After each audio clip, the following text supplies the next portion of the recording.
साथियों नमस्ते। तो आज हम प्रश्नावली 5.1 के प्रश्न करेंगे और इससे पहले के जितने भी वीडियोज़ है वो सारे मैंने प्लेलिस्ट में डाल दिए। तो आप प्लेलिस्ट में जाओ और सारे वीडियोज़ जो है आराम से देखो। यहाँ पर देखो, जो हमारा पहला प्रश्न है, इसको करने से पहले हम ये समझ लेते हैं कि ये वर्ग क्या होता है ना। तो यहाँ मैंने जो वर्ग की परिभाषा लिखी है वो है, किसी संख्या को उसी संख्या से गुणा करने पर प्राप्त गुणनफल उस संख्या का वर्ग होता है। अब इस परिभाषा को समझो। जैसे मैंने कोई भी संख्या ले ली, जैसे मैंने संख्या ले ली 9।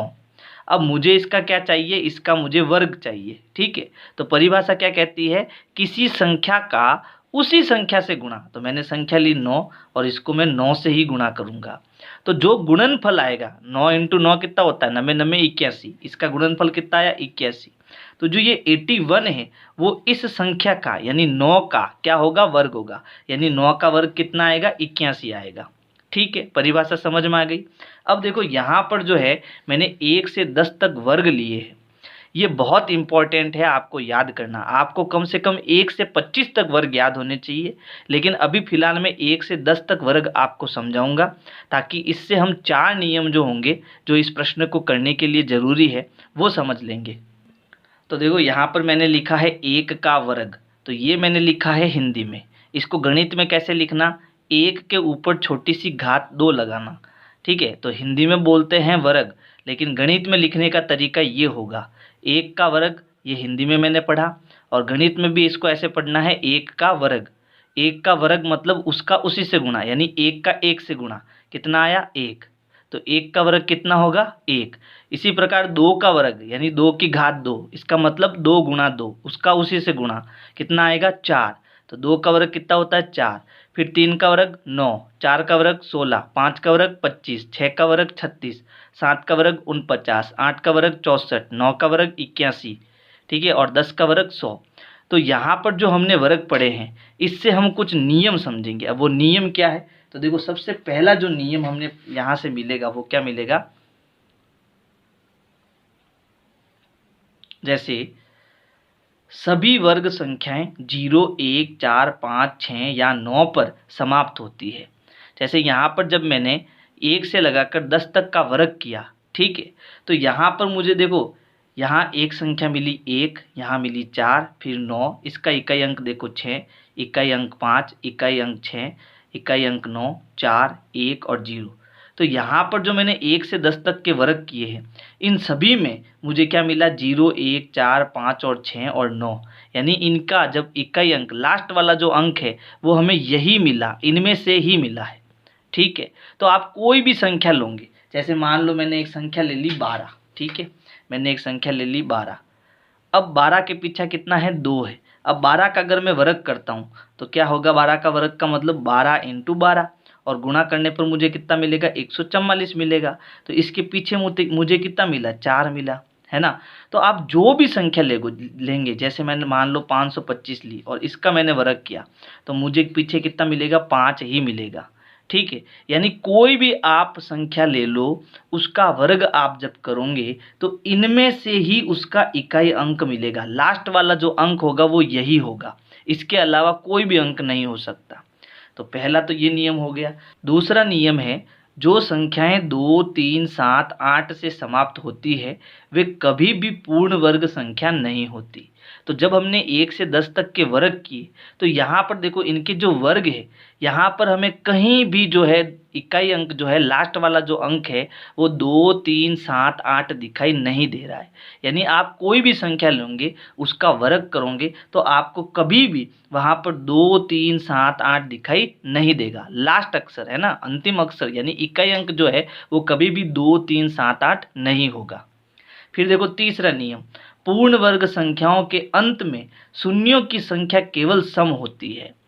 यानी कि यहाँ पर जो 0 होते हैं, जब हम किसी भी संख्या का वर्ग करते हैं तो यहाँ पर जो लास्ट में जो हमें शून्य मिलते हैं वो वर्ग के केस में क्या होंगे, हमेशा सम होंगे। जैसे इसको समझो, मैं जहाँ से मैंने यहाँ पर लिया 10, अगर मैं 10 का वर्ग करता हूँ तो इसका मतलब होता है 10 इंटू 10 कितना मिलेगा, 100। तो यहाँ पर देखो लास्ट से अंतिम से हमें 0 क्या मिल रहे हैं, 0 की संख्या 2 मिल रही है, और 2 कैसी संख्या है, सम संख्या है। इसी प्रकार अगर मैं 30 का वर्ग करता हूँ, है ना, तो 30 × 30 कितना हो जाएगा 900। तो यहाँ पर भी देखो हमें जीरो कितने मिले, 2 मिले, यानी कि ये भी सम है। अगर मैं 100 लेता हूँ और 100 का वर्ग करता हूँ तो ये हो जाएगा 100 × 100। गुणा करेंगे तो 1 का गुणा 1 से फिर कितने जीरो है, 4 जीरो, तो पीछे 4 जीरो आ जाएंगे, यानी 100 का वर्ग करने पर हमें 10,000 मिलेगा। तो यहाँ पर जीरो देखो 1 2 3 4, यहाँ पर जीरो की संख्या 4 है, यानी कि ये भी संख्या कैसी है, सम संख्या है। ठीक है, तो अगर आप कोई भी नंबर लेते हो और उसमें पीछे हमें जीरो मिलते हैं तो वो जीरो हमेशा सम संख्या में मिलेंगे।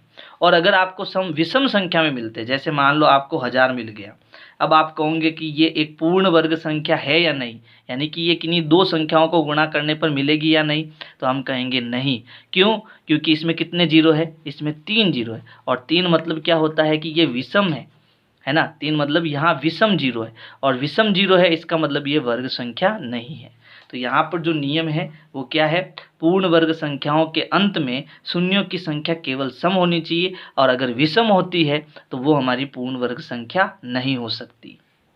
फिर है सम संख्या का वर्ग सम तथा विषम संख्या का वर्ग विषम होता है। जैसे यहाँ पर मैं कोई भी सम संख्या लूँ, जैसे मैं 2 एक सम संख्या है और इसका वर्ग करता हूँ तो मुझे क्या मिलता है, 4 मिलता है, जो कि क्या है, एक सम संख्या है ना। 2 का वर्ग करने पर 4 मिलता है, ये एक सम संख्या है। 4 का वर्ग करने पर मुझे 16 मिलता है, तो ये भी एक सम संख्या है। 6 का वर्ग करने पर मुझे 36 मिलता है, तो ये भी सम है। ये 6 भी सम है, 36 भी सम है। अब अगर मैं विषम लेता हूँ, जैसे मैंने 3 ले लिया, तो 3 का वर्ग करने पर मुझे 9 मिला, तो ये भी विषम था, और इसका वर्ग भी क्या मिलेगा, विषम मिलेगा, है ना। तो ये 4 नियम जो है आपको याद होने चाहिए, और 1 से लगाकर 25 तक आपको वर्ग याद होने चाहिए, फिर आपकी ये चैप्टर बड़ी आसानी से समझ में आ जाएगा, है ना। देखो प्रश्न 1 है, निम्नलिखित संख्याओं के वर्गों के इकाई के अंक क्या होंगे। यानी यहाँ पर जो हमें संख्या दी है, जब इनका हम वर्ग करेंगे तो वर्ग में जो लास्ट अंक होगा यानी कि इकाई अंक, वो क्या होगा, केवल हमें वही बताना है। जैसे यहाँ पर फर्स्ट क्वेश्चन है 81, है ना। तो अब यहाँ पर अगर हम 81 का वर्ग करते हैं, 81 का वर्ग करते हैं, तो वर्ग का मतलब होता है 81 की घात 2, और इसका मतलब क्या होता है, 81 का गुणा 81, है ना। और जब हम गुणा करेंगे तो देखो हमें क्या मिलेगा, 1 का गुणा 1 से 1, 1 का गुणा 8 से 8, गुणा 8 एकम 8 और 8 8 64, है ना। तो जोड़ेंगे तो 1 8 और 8 16, हासिल का 1 4 और 1 5, और ये हो गया 6। तो अब हमें जो है 81 का वर्ग करने पर क्या मिला, 6561। लेकिन हमें पूरा उत्तर नहीं बताना है, हमें केवल क्या करना है, यहाँ पर जो इकाई अंक है इसका वर्ग करने पर इकाई अंक क्या आया, 1, केवल वही बताना है। तो फिर आपको इतनी मेहनत करने की ज़रूरत नहीं है। आपको क्या करना है, यहाँ पर 81 में जो इसका इकाई अंक है वो क्या है, 1 है, और जब हम 1 का वर्ग करते हैं तो देखो 1 से 10 तक हमने वर्ग याद कर लिए, तो जब हम 1 का वर्ग करते हैं तो हमें क्या मिलता है, 1 मिलता है। तो यही इसका उत्तर हो जाएगा, यानी कि 81 का वर्ग पूरा करने की ज़रूरत नहीं है। 81 का जो इकाई अंक है 1, उसका वर्ग करो, तो 1 का वर्ग क्या होता है, 1 होता है। तो इसका भी वर्ग का इकाई अंक क्या होगा, केवल 1 होगा, यही इसका उत्तर हो जाएगा। ठीक है, फिर उसके बाद में यहाँ पर है 272 के वर्ग का इकाई अंक। तो 272 में इकाई अंक कितना है, 2। तो जब हमने 1 से 10 तक वर्ग किए थे तो 2 का वर्ग करने पर हमें कितना मिला था, 4, है ना।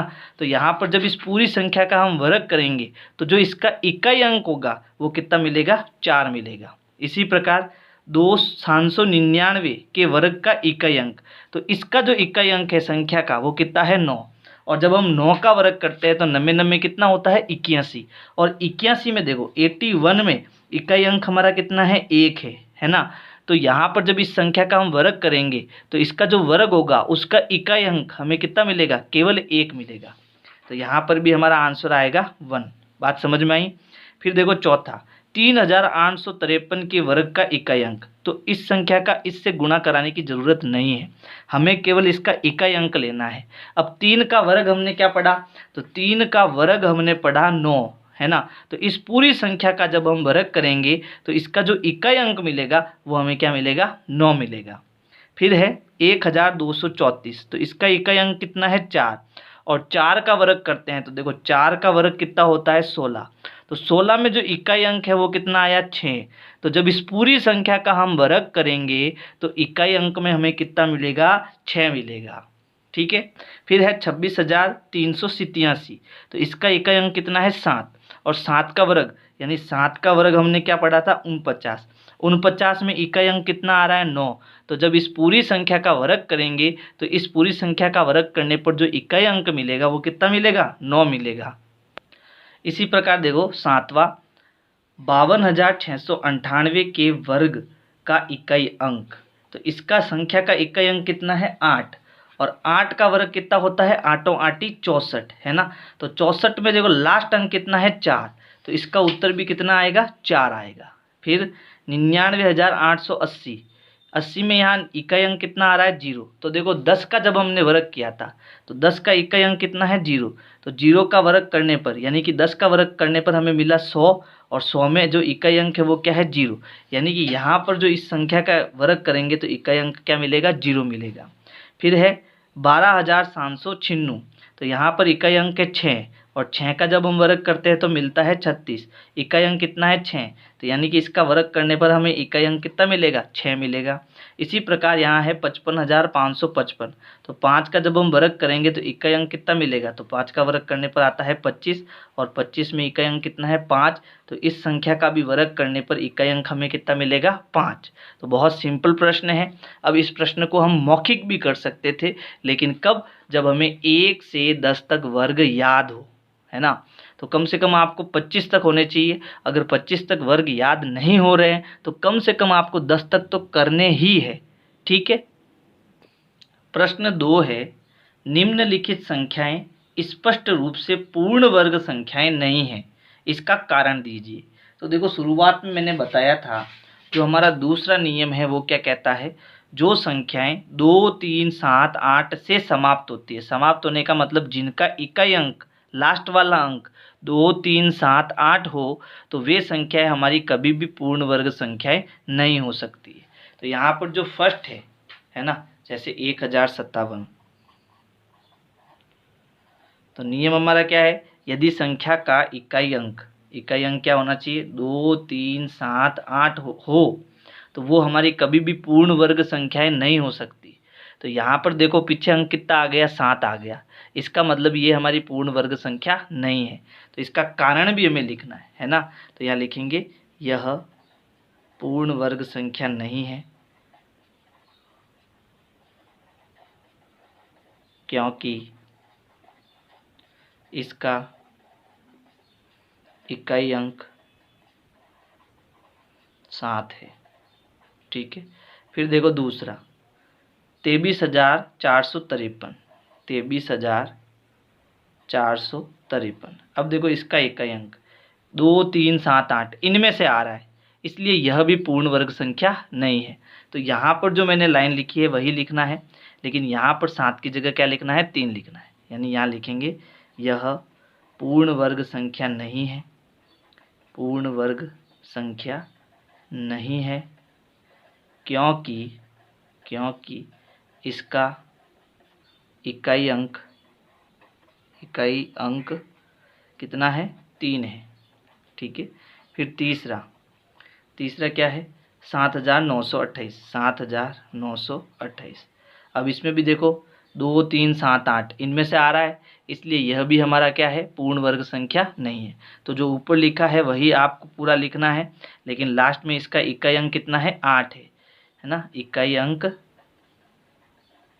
8 है, इसलिए ये हमारी पूर्ण वर्ग संख्या नहीं है। फिर देखो फोर्थ है इकाई दाई सैकड़ा हजार 10,000 लाख, 2,22,222, अब इसमें इकाई अंक कितना आ रहा है 2 आ रहा है, ठीक है। तो ये भी हमारी पूर्ण वर्ग संख्या नहीं है क्योंकि इकाई अंक कितना है 2 है। फिर देखो जो 5वां है वो है 64,000, तो ये पूर्ण वर्ग संख्या नहीं है। तो देखो हमने तीसरा नियम पढ़ा था, तीसरा नियम क्या था, पूर्ण वर्ग संख्याओं के अंत में जो शून्य है, शून्यों की संख्या केवल सम होती है, अगर विषम होती है तो वो हमारी पूर्ण वर्ग संख्या नहीं है, ठीक है। तो यहाँ हम लिखेंगे ये हमारी पूर्ण वर्ग संख्या नहीं है क्योंकि शून्यों की संख्या कितनी है 3, और 3 क्या है, एक विषम संख्या, शून्यों की संख्या विषम है। ठीक है, फिर है 89,722, तो यहाँ पीछे 2 आ रहा है, तो यहाँ पर ये भी हमारी क्या है, पूर्ण वर्ग संख्या नहीं है, क्योंकि इकाई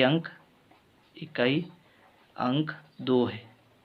फिर है 2,22,000, तो यहाँ पर भी जीरो कैसे है, 3 है, 3 का मतलब विषम अंक है ना, तो ये हो गया, ये भी हमारी पूर्ण वर्ग संख्या नहीं है, क्योंकि शून्यों की संख्या क्या है, विषम है। फिर उसके बाद है इकाई, दाई, सैकड़ा, हजार, 10,000, लाख, 5,00,000, 5,050, तो ये भी हमारी पूर्ण वर्ग संख्या नहीं हो सकती, क्योंकि यहाँ पर एक जीरो है, एक जीरो का मतलब ये एक विषम अंक है ना, तो यहाँ भी लिखेंगे क्योंकि शून्यों की संख्या विषम है। तो इस प्रकार से आपको ये पहला प्रश्न करना है। आप पहले इसका स्क्रीनशॉट ले लो, अब इसका स्क्रीनशॉट ले लो। अब तीसरा प्रश्न है, निम्नलिखित संख्याओं में से किस संख्या का वर्ग विषम संख्या होगा। यानी हमने जो चौथा नियम पढ़ा था वो क्या था कि सम संख्या का वर्ग सम होता है तथा विषम संख्या का वर्ग विषम होता है ना। तो सम और विषम तो हमें पता है। सम अंक क्या होते हैं भाई, सम संख्या क्या होती है, सम संख्या जिन संख्या का जो इकाई अंक है वो 0, 2, 4, 6 और 8 होता है, वो तो हमारी सम संख्या होती है। और विषम संख्या क्या होती है, जिस संख्या का लास्ट अंक इकाई अंक 1, 3, 5, 7, 9 हो, तो वो हमारी क्या होती है, विषम संख्या होती है ना। ये नियम हमने पढ़ रखे हैं। और यहाँ पर रूल्स क्या कहता है कि यदि आप सम संख्या लेते हो तो उसका वर्ग करने पर आपको सम संख्या ही मिलेगी, और अगर आप विषम संख्या लेते हो तो उसका वर्ग करने पर आपको विषम संख्या ही मिलेगी। जैसे यहाँ पर ये जो देखो 431, इसका इकाई अंक कितना है, 1 है, इसका मतलब यह विषम संख्या है। और 1 का जब मैं वर्ग करता हूँ तो कितना मिलता है, 1 मिलता है, यानी कि इसका वर्ग करने पर मुझे विषम संख्या मिलेगी। बात समझ में आ गई। तो यहाँ लिखेंगे विषम संख्या का वर्ग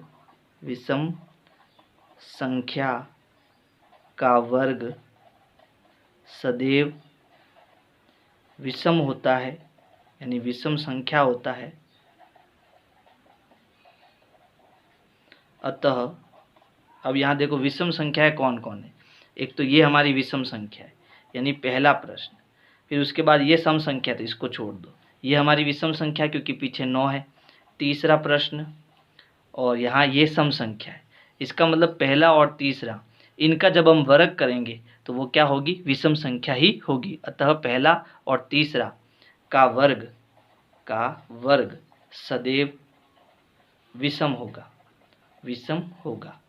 ठीक है, अब क्यों होगा इसको समझ लेते हैं। ये हमारा उत्तर आ चुका है ना, लेकिन इनको समझो ये विषम क्यों है। जैसे 431 है, अगर मैं इसका वर्ग करूंगा तो इसका मतलब होगा 431 इंटू 431, लेकिन हमें तो लास्ट वाले अंक से मतलब है, तो इसका जो इकाई अंक है वो कितना है, 1, और जब हम 1 का वर्ग करते हैं तो वो कितना मिलता है, 1 मिलता है, और 1 क्या है, विषम संख्या है।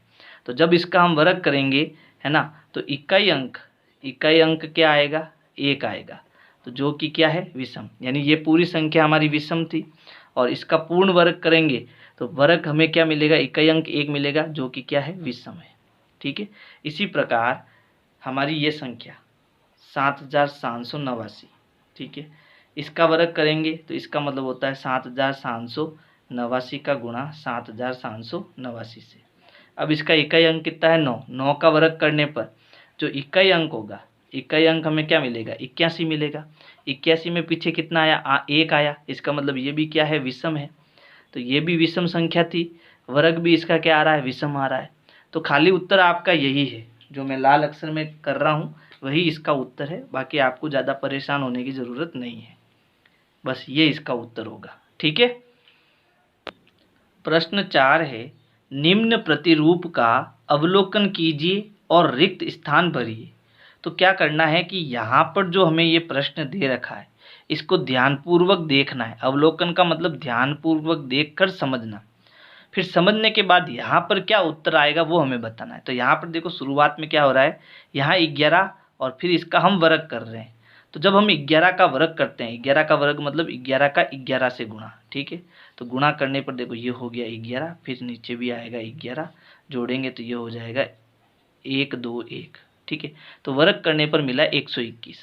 लेकिन हमें देख कर बताना है ये 121 में हो क्या रहा है। तो यहाँ पर ये हो रहा है कि यहाँ 1 है, यहाँ 1 है, तो इन दोनों के साइड में 1 1 वापस आ रहा है। फिर 1 और 1 को जोड़ने पर आता है 2, तो 2 कहाँ आ रहा है, बीच में आ रहा है, ठीक है। तो ये इसका उत्तर हुआ।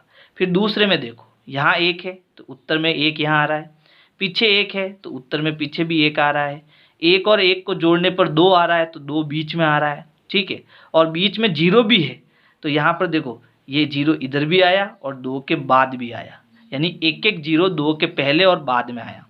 फिर तीसरे में देखो, यहाँ पर 1 है, यहाँ 1 है, लास्ट में 1 है, 1 है, बीच में देखो 1 और 1 को जोड़ने पर 2 आया, तो बीच में 2 है, लेकिन 2 के आगे 2 0 है, 2 के पीछे 2 0 है। क्यों 2 0 है, क्योंकि यहाँ प्रश्न में भी 2 0 दिया हुआ है, ठीक है। तो बीच में हर बार हमारा 2 हो रहा है, फिर जितने 0 है 2 के आगे और पीछे आ रहे हैं, ठीक है। तो यहाँ पर क्या होगा, अब देखो यहाँ कितने 0 है, यहाँ पर 4 0 है, तो 2 के आगे कितने 0 आएंगे, 4 0 आएंगे, 2 के पीछे कितने 0 आएंगे, 4 0 आएंगे, ठीक है। और एक आगे और पीछे, यहाँ आगे 1 है, पीछे भी 1 है, बीच में 2 आ गया। क्लियर हुआ। फिर देखो यहाँ पर कितने 0 है, 1 2 3 4 5 6, ठीक है। तो पहले क्या आएगा, 1 आएगा, फिर 6 0 आएंगे, 1 2 3 4 5 6, फिर कितना आएगा 2, क्योंकि बीच में 2 होना चाहिए। फिर 2 के पीछे वापस कितने 0 आएंगे, 6 0, 1 2 3 4 5 और 6, फिर लास्ट में वापस कितना आ जाएगा 1। तो ये इस प्रश्न का उत्तर हो जाएगा। प्रश्न 5 है, निम्न प्रतिरूप का अवलोकन कीजिए और रिक्त स्थान भरिए। यानी यहाँ पर भी हमें अवलोकन करके रिक्त स्थान भरना है। तो देखो यहाँ पर सबसे स्टार्टिंग में है 11, फिर इसकी घात 2, यानी 11 का वर्ग हम जब करते हैं तब हमें 121 मिलता है, ठीक है।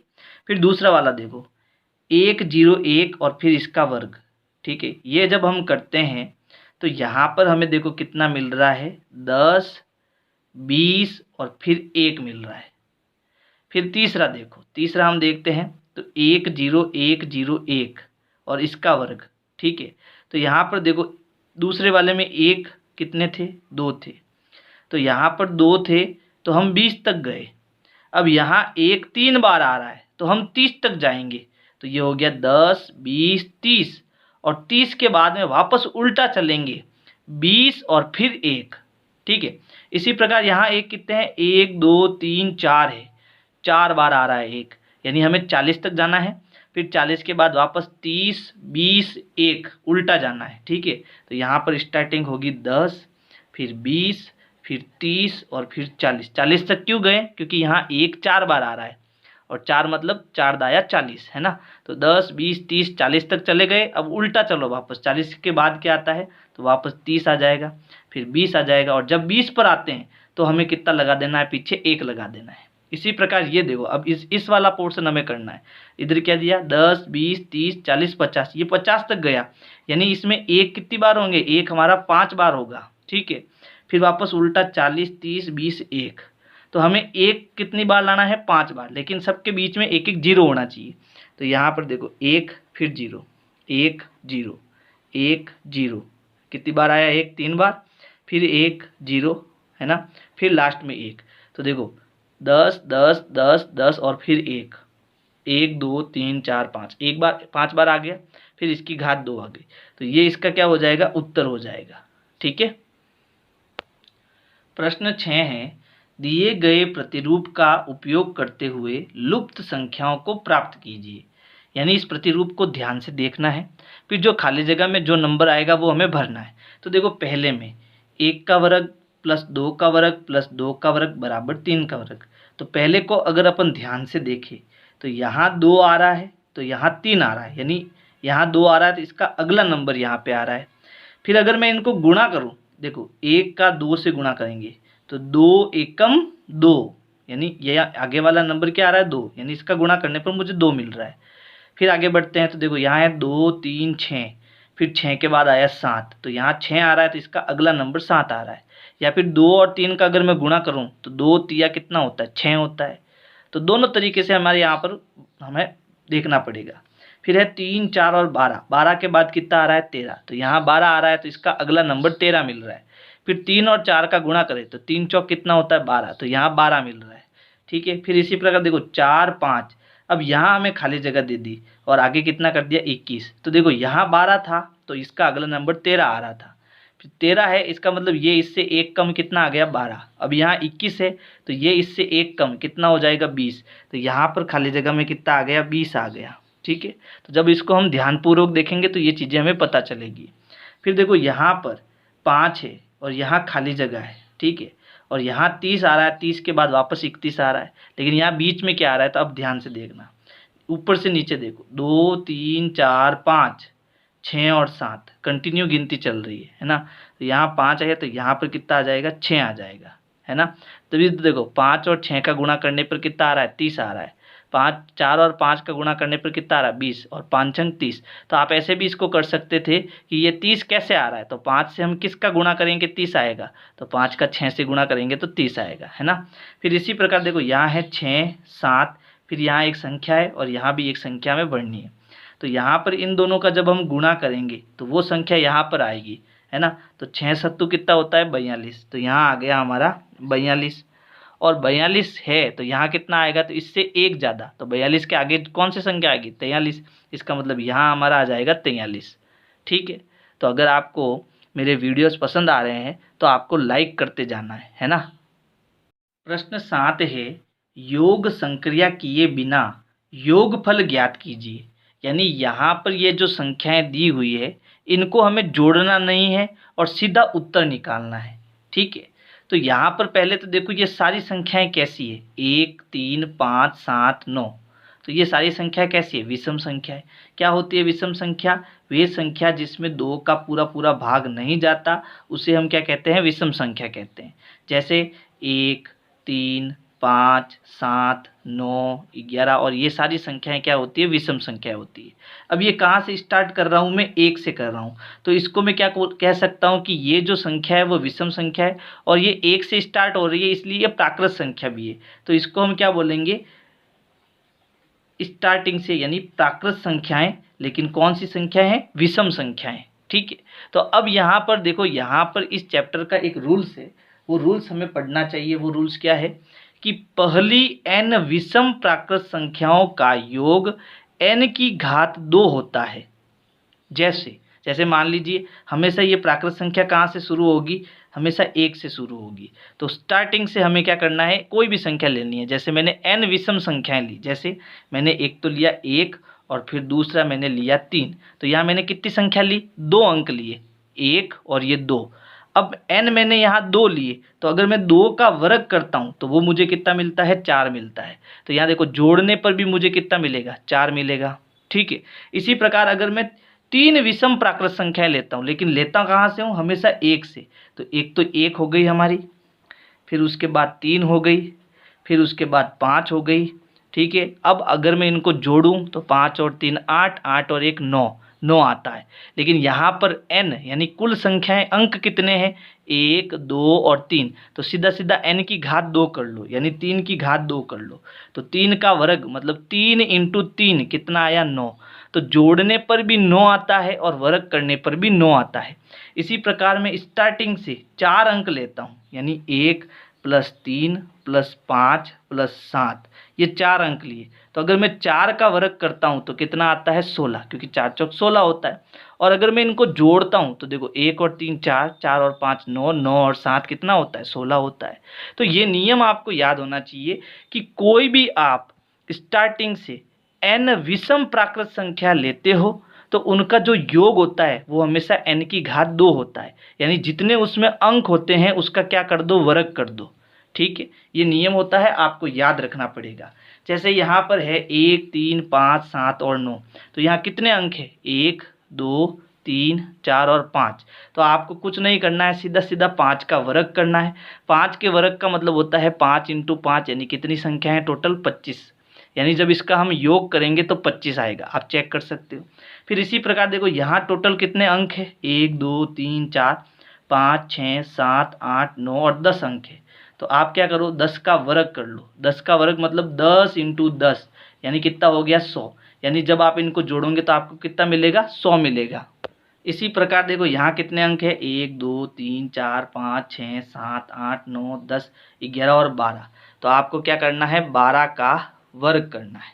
ठीक है, 12 का वर्ग मतलब 12 इंटू 12 गुणा करोगे तो कितना आएगा, 144। ठीक है, क्योंकि यहाँ हमें बिना जोड़े उत्तर बताना था, तो बिना जोड़े उत्तर हम कैसे बताएंगे, जब हमको ये नियम याद होगा। तो इस नियम का और इस उत्तर का दोनों का आप स्क्रीनशॉट ले लो। 8वां में हमें 2 प्रश्न दिए हैं। पहला है 49 को 7 विषम संख्याओं के योग के रूप में लिखिए। यानी जो हमने नियम पढ़ा था अब उसका हमें उल्टा करना है। पहले हमने क्या करा, 1 और 3 को जोड़ा तो यहाँ 2 अंक है, तो 2 का स्क्वायर किया तो इनकी जोड़ आ गई, है ना। अब इसका हमें उल्टा करना है। उल्टा कैसे करना है, तो देखो यहाँ पर 49 दिया है और 49 किसका वर्ग है, 7 का वर्ग है ना। तो यहाँ लिखेंगे कि 7 का जो वर्ग है वो कितना आता है, 49 आता है। तो अगर मुझे 49 लाना है, ठीक है, तो मुझे क्या करना है कि 7 शुरू से 7 विषम अंक को जोड़ना है। तो शुरू से कहाँ से, 1 से जोड़ना है। तो 1 के बाद विषम अंक अगला क्या आएगा, 3, फिर क्या आएगा 5, फिर क्या आएगा 7। कितने अंक हुए, 1 2 3 4, फिर उसके बाद कितना आएगा 9, फिर आएगा 11। अब गिनो देखो 1 2 3 4 5 और 6, अभी 6 ही हुए। अब हम 13 ले लेते हैं, यानी कि यहाँ टोटल कितने अंक हो गए, 7 अंक हो गए। और 7 का जब हम वर्ग करते हैं तो कितना आता है, 49 आता है। तो 49 को मैंने 7 विषम संख्याओं के योग के रूप में लिख दिया। यानी कि जब इनको जोड़ेंगे तो हमें कितना मिलेगा, 49 ही मिलेगा। तो ये तो पहले का उत्तर हो गया। अब दूसरा क्या है, 121 को 11 विषम संख्याओं के योग के रूप में लिखिए। तो ये 121 जो है वो किसका वर्ग है, 11 का। यानी अगर मैं 11 का वर्ग करता हूँ तो मुझे कितना मिलता है, 121 मिलता है। अब हमें 11 अंक लेने हैं विषम और उनको जोड़ना है। तो 1 ले लिया, फिर 3 5 7 9, फिर 11 और 13, ये तो हो गए 7 अंक। फिर उसके बाद 15 8, फिर 17 9, फिर उसके बाद में 19, ये हो गए आपके 10, फिर उसके बाद में 21। अब देखो गिनो इनको कितने अंक है, 1 2 3 4 5 6 7 8 9 10 और 11। तो जब इन 11 अंकों को हम जोड़ेंगे तो हमें कितना मिलेगा, 121 मिलेगा। प्रश्न 9 है, निम्नलिखित संख्याओं के वर्ग के बीच में कितनी संख्याएं होगी। यानी यहाँ पर 12 है और यहाँ 13। जब मैं 12 और 13 का वर्ग करूँगा तो इसके बीच में जो छूट जाएगी संख्याएं वो कितनी होगी। जैसे इसको ऐसे समझो, यदि मैं 2 व 3 ये 2 संख्याएं लेता हूँ, अब मुझे इनका वर्ग करना है। तो अगर मैं 2 का वर्ग करता हूँ और 3 का वर्ग करता हूँ, ठीक है, तो 2 का वर्ग करने पर मुझे कितना मिलेगा, 4, और 3 का वर्ग 3 त्रिया 9। अब इन दोनों के बीच में कितनी संख्याएं छूट गई, तो देखो यहाँ पर 4 के बाद क्या आता है, 5 6 7 और 8, फिर क्या आता है 9। तो 4 और 9 के बीच में कितनी संख्याएं, 1 2 3 और 4, 4 अंक हमारे छूट गए। तो ये 4 जो है ये इसका उत्तर हो जाएगा। भाई 2 और 3 के बीच कितने अंक होंगे, तो 4 अंक होंगे। इसी प्रकार 12 और 13 के बीच में कितने अंक होंगे। तो यहाँ पर हमें इतना कुछ करने की ज़रूरत नहीं है। इसके लिए एक नियम होता है, वो नियम आपको मैं बता देता हूँ। नियम क्या होता है कि यदि हमें संख्या है n², यानी यहाँ पर एक संख्या दी n, ठीक है, उसका हमने वर्ग कर दिया, फिर उसकी अगली संख्या यानी कि n में हमने 1 जोड़ दिया तो उसकी अगली संख्या मिल जाएगी, और उसका भी हमने क्या कर दिया, वर्ग कर दिया। तो इन दोनों के जो बीच की संख्या होती है वो हमेशा क्या होती है, 2 × n होती है ना। यानी जो n आपने लिया है उसको 2 से गुणा कर दो। जैसे हमने 2 व 3 लिया था, ठीक है, तो 2 तो n हो गया, फिर ये 3 क्या हो गया, उसका अगली संख्या यानी n+1, यानी 2 में जब हम 1 जोड़ेंगे तो हमें कितना मिलेगा, 3, यानी कि उसकी अगली संख्या और ये उसकी अगली संख्या। तो ये हो गई संख्या और उसकी अगली संख्या क्या हो गई, 3, और इनका हमने वर्ग किया यानी 2 का वर्ग और 3 का वर्ग, ठीक है। तो इसके बीच में हमें कितनी संख्या मिली थी, 4। तो वो गिनने की ज़रूरत नहीं, वो हमें कैसे करनी है, 2 × n करनी। यानी पहला नंबर हमने 2 लिया था, उसको हमें 2 से गुणा करना है। तो 2 दूनी कितना हो गया, 4। तो ये जो नियम है इससे हम बड़ी आसानी से उत्तर निकाल देंगे। तो यहाँ मैं पहले ये नियम लिख देता हूँ। नियम क्या है कि भाई n² और उसकी अगली संख्या यानी n में 1 जोड़ दो तो अगली संख्या मिल जाएगी, उसका वर्ग। अगर ये हम करते हैं तो इनके बीच बराबर 2n संख्याएं हमको मिलती है, यानी 2n कुल संख्या, कुल प्राकृत संख्या प्राप्त होती है। ये नियम हो गया। तो देखो यहाँ जो पहले प्रश्न का उत्तर होगा वो क्या होगा, 12 और 13 के वर्ग के बीच में, यानी कि 12 हमारा हो गया n और 13 क्या हो गया उसकी अगली संख्या, और इन दोनों का जब हम क्या करेंगे वर्ग करेंगे तो उसके बीच में 2 गुणा n, यानी जो पहली संख्या है उसको 2 से गुणा कर दो। तो पहली संख्या हमारी कितनी है 12 और उसको हमें किससे गुणा करना है 2 से। तो यहाँ 12 दूना कितना होता है 24। तो 12 और 13 के वर्ग के बीच में कुल कितनी संख्याएं होगी 24 संख्याएं होगी। तो यहाँ लिख देते हैं संख्याएं हैं 24 संख्याएं हैं। ठीक है। फिर यहाँ देखो 25 और 26 के वर्ग के बीच में कितनी संख्या है, तो पहली संख्या हमारी कितनी है 25, तो उसका क्या कर दो 2 से गुणा। तो ये हो गया 2 × 25, तो 25 दूना कितना होता 50, तो 50 संख्याएं हैं। फिर अगला है 99 और 100 के वर्ग के बीच में, तो पहली संख्या 99 है, इसका किससे गुणा कर दो 2 से। सीधा उत्तर आ जाएगा 9 दूनी 18, हासिल का 1, 9 दूनी 18 और 1 19, 198 संख्याएं हैं। तो इस प्रकार से आपको प्रश्न संख्या 9 करना है। और अगर मेरे वीडियोज़ आपको पसंद आ रहे हैं तो वीडियो को लाइक करना है, अपने दोस्तों को शेयर करना है। Thank you.